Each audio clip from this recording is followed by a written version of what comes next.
Okay, so welcome back. This is video number 3, and we're going to dive straight in and we're going to talk about creating a connection. So you kind of got a sneak peek preview of a little bit about trying to create a connection in the previous video. But before we write out your email autoresponder and of course jump into the technical setup, you really need to understand people's problems, what they face, and what the solutions are.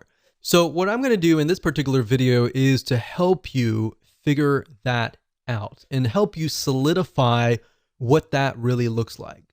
Because the reality is that before you can even do that, you need to do a bit of research, kind of demographic research, or in other words, what does somebody look like? What does your prospect look like? And understand what somebody's typical day looks like.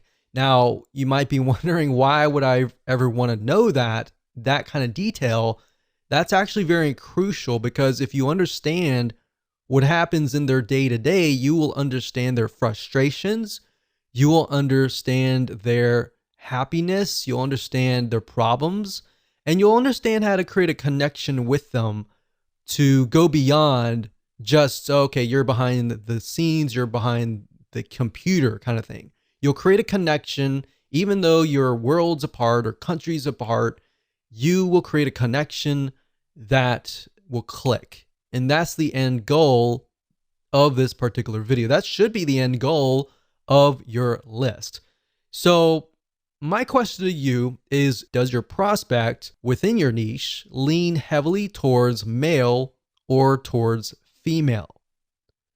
Or does it equally move towards both male and female? So in other words, in order for it to lean just towards female, is if, let's say, for example, that niche is 90% female, or even 95% female, or even 75%. But even 75%, you're kind of moving towards that 50% so that it's both male and female. But if it's heavily towards males or heavily towards females, 80% above or 90% or above, then you want to jot that down. The next question is, what is your product or service or affiliate program trying to solve? So let's pick a niche. For example, survival niche. That niche tends to lean more towards males. And if you think about it, why would they be interested in survival? Well, natural disasters like earthquakes, tornadoes, and all of that can happen. The best thing to do is be prepared. So a lot of times, whoever the breadwinner is, male or female, but this just happens to lean towards males more heavily, they think about what could happen in those situations. Is my family prepared? Or am I prepared enough to help my family in these dire situations?